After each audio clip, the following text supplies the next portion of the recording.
flagged him down and asked if he could drive me to the airport. He says sure, and I hopped in his shopping cart. Now, I am not exaggerating when I say this is the most dangerous thing I have ever done. The top speed is only 15 miles an hour, yet he decides to go on the f***ing highway. We're just riding the shoulder like it's some sort of Mario Kart shortcut, and there's no seatbelt, so every time we hit a bump, I'm just launched closer to Jesus. Worst part is he's only driving with one hand while vaping with the other. I'm gripping the seat for dear life. Heck? Hotboxing the highway. Well, luckily we made it off the freeway, and I could see the airport in the distance. I say to the guy, I don't know they allowed rickshaws at the airport. He says, wait, they don't allow these? I said, I don't know. What?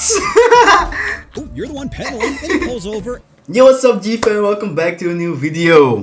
Today, we're gonna react again. So, before we start, how was y'all day today? I hope y'all day was good. My day is good. And yeah, let's get right into it. So today, we're watching Offending Everybody. Traveling Poor in 2025. Oh, if you can't afford to... Is there anything more disgusting than the pores? Oh, if you can't afford deodorant, then you shouldn't be allowed outside. If you want to live in society, then act like it! But roasting them from my air-conditioned apartment felt unearned. So I decided to travel from Miami to Austin in the cheapest way possible in order to see how poor people eat, sleep, and breed. First, I need to get to the airport. So I open up Uber, and oh look, a cheaper shared option. Can't wait to meet my first deployee. As it did not disappoint. As soon as I opened the door, there was a girl with "please don't look at me" vibes. I'm telling you, the body language on this chick, someone hurt her. And it wasn't just her credit score that took a hit. But I wasn't going to add to her trauma mixtape, so I left her alone. That was until we arrived at the airport. I go to help take her luggage out of the trunk when I know she has a designer suitcase. I said, damn girl, your bag says YSL, yet you're stuck in rideshare hell. Anyway, one dirty look later and I head into the airport. Now the cheapest flight I could get was on Southwest. For those who haven't flown Southwest before, they do things a little differently. Instead of picking your seat prior to boarding, you pick it when you board. And if that seems like a bad idea, that's because it is. Yeah, it's a bad idea, yeah. Person, but if there's an empty seat next to me, then I'm going full Pop-Tart. Just trying to bite my lower neck like... See, on Spirit Airlines, you're a monster coming in, but Southwest makes you a monster. It starts before you even get on the plane. So it's basically a war. Polls with numbers on them associated with your ticket that you're supposed to stand by, but ain't no one checking. So if they're calling Group B, then you're B1. If a passenger asks to see your phone, then start grunting. And if anyone tries to cut you, flare those elbows. Take up as much room as you can. The more unhinged you seem, the less likely someone will confront you. Then as you're boarding the plane, start looking for the hottest woman you can find. Because either one, she'll be into you, which is great, or two, she'll be disgusted by you, which is also great. You're either getting a future blowy or a free armrest. It's a win-win either way. Now, if there's no hotties, then just find a seat with an empty one next to it. From here, you have two options. You can either go the civilized liar route and place your luggage on the seat saying, my wife's coming. Or go full-on animal. Yeah. I'm talking noises, drool, and erratic movements. You want people to look at you and say, no. No. On this flight, I leaned heavy into disgust. Anytime someone used an overhead near me, I just pick my nose while making direct eye contact. They try to challenge me and I'm wiping it right on their seat. Don't test me, Carol. I want my elbow room. Luckily, my strat works and I'm blessed with horizontal freedom. Now, what was the plane like? Trash! Total trash! No USB, no monitor, and like I mentioned... Oh, nothing. Oh, yeah, that's boring, bro. Because I don't know if all planes have Wi-Fi. I don't know if planes even have Wi-Fi. Earlier, no human decency. Person in front of me kept coughing, not even trying to cover their mouth. You trying to get a seat, I get it, but the doors are closed. So how about you put on a mask before I donkey punch you? Can't cough when you're unconscious, Debbie. Flight attendants weren't helping either. All they did was walk the aisle and spray some disinfectant. Like at least spray the face. Bad kitty. But instead, the crew decided to ignore the biohazard and move on to the safety briefing.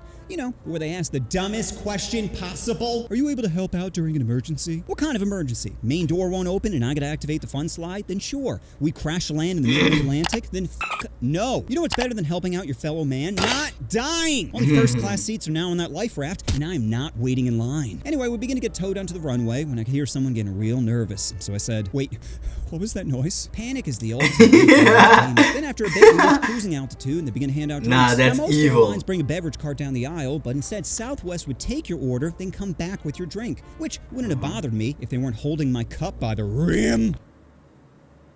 Oh, yeah. Oh, yeah. Yeah, I'm not drinking that if they holding it like that, bro. Oh, you want some orange juice? Well, how about a little Derek with that? My germs. Fast forward a few hours later and we land in Austin. I hopped in another shared Uber, except this one had a guy in it who was trying his hardest to spit game at me. Now, I'm a flirt, but I'm not a tease. So I said, hey man, I feel like you're trying to shoot your shot right now, but just want to let you know that I'm straight. And he replied with the classic, well, have you ever tried it? I said, bro, I can't stick a hot dog more than 2 inches in my mouth without gagging. I eat a lot of protein, so my back door is real stinky, and my biggest turnoff is the smell of poop. So no, I haven't tried it. Anyway, 10 awkward minutes later, and we arrive at my hotel, the La Quinta Inn. Immediately, I noticed a fire truck outside, which is always a great sign when you're looking to sleep. Now, before I tell you how trashy the hotel was, do you want to guess how much it was a night? $53. $53 a night! I didn't know there was anything under 100, so I knew it was going to be bad, but like a Kanye interview, it just kept getting worse. So I went inside and was greeted by a lady with neck tattoos. She tells me, you're lucky, they were about to shut the place down. I said, what do you mean shut down? She said there was a small fire a few hours earlier in someone's room, but it's all right now. Anyway, here are your keys and checkout's at 11.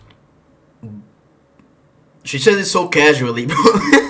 Right. So I head up to my room, but there's caution tape outside of it. I'm thinking, did this bitch give me ground zero? So I go back downstairs and Miss Damage says not to worry about it. I said, this feels like something I should definitely be worried about. Indeed. All right, well, if you want, we have a handicap room still available. I said, all right, I'll take that one. So I go to the Pop-Tart room, and the first thing I noticed were toenail clippings in the corner. And they weren't clean cuts either. Bro was chewing. And that pretty much set the tone. Everywhere you looked was another OSHA violation. Bathroom light was melting, paper cups had mold on them, and there was a small Filipino girl under the bed saying, you didn't see me. It was a disaster. If La Quinta is the Mexican Trump's trying to deport, then fill the bucket with ice. Anyway, the reason I went to Austin was to see comedian Mark Normand. He was performing at the Paramount Theater, which was a short 10-minute walk away. I thought it'd be a great chance to take in the sights, but it turns out the sights were mostly tents, needles, and grown men arguing with pigeons. I spent most of the time playing the game homeless or dead. But once I got past the human suffering, I arrived at the historic Paramount Theater. Now, I don't know when this theater was built, but it was definitely before black people had rights. Every once in a while,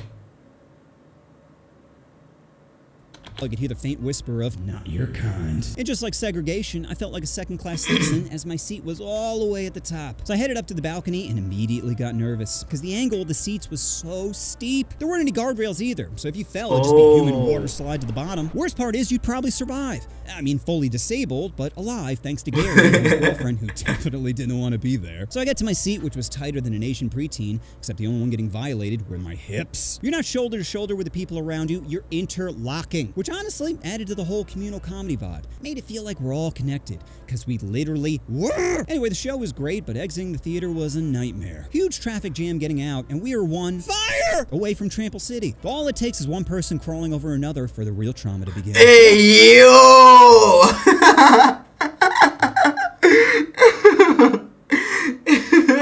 I made it out and walked back to my dirty La Quinta. Upon arriving, I noticed 3 police cars outside, and I'm just praying it's something small, like a suicide. There could be a full-on drug bust where they're bashing indoors. It's gonna be hard to sleep through. FBI, open up! But sleep was out of the equation because the fire alarm had a low battery that would randomly... I know it's illegal to take the battery out, but it's also illegal to torture people. So I went to remove it, then paused thinking, wait, what if this triggers it for the entire building? A fire department was already there once. Maybe this is what somebody was doing. Screw it! Fast forward to the morning and I wake up feeling terrible.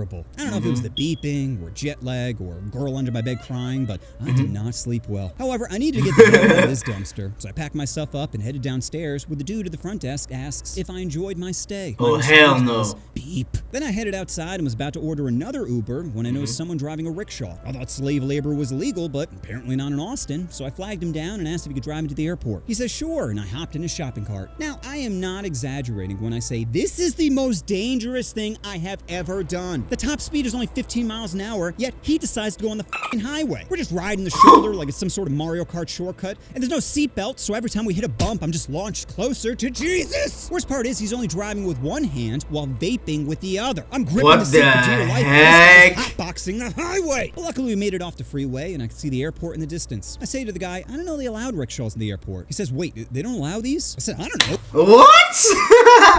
Oh, you're the one pedaling. Then he pulls over, and now I gotta negotiate. I have at least a 25-minute walk with luggage. So I say to him, well, I've seen golf carts there before, so I'm sure it's fine. Spoiler alert, totally not fine. Yeah. As soon as we pulled up in front of the gate, security stops him with the most, bro, what are you doing face? So I grab grabbed my luggage and dipped, saying, "Good luck, buddy." Now, with all the side quests complete, I only had one mission left. The final boss of budget travel, Spirit Airlines. I thought the battle would begin in the air, but Spirit hit me with that pre-flight cutscene. A gate area filled with glitchy characters, control-smashing toddlers, and a level 1 mage casting vape clouds. But I beat too many welfare dungeons to let some scrubs end my run, so I equipped my neck pillow, loaded into the cabin, and prepared for turbulence. Is that bitch painting her nails? Is that guy eating a turkey leg? Is that another bitch painting her nails? Who are you trying to impress? Your probation officer? Sorry to tell you, bitch, but nail polish won't hide the smell of generational failure. But my favorite passenger was a guy who had what doctors call squirrel brain. He was playing one of those seizure games like Candy Crush, and you might think that'd be enough stimulus, but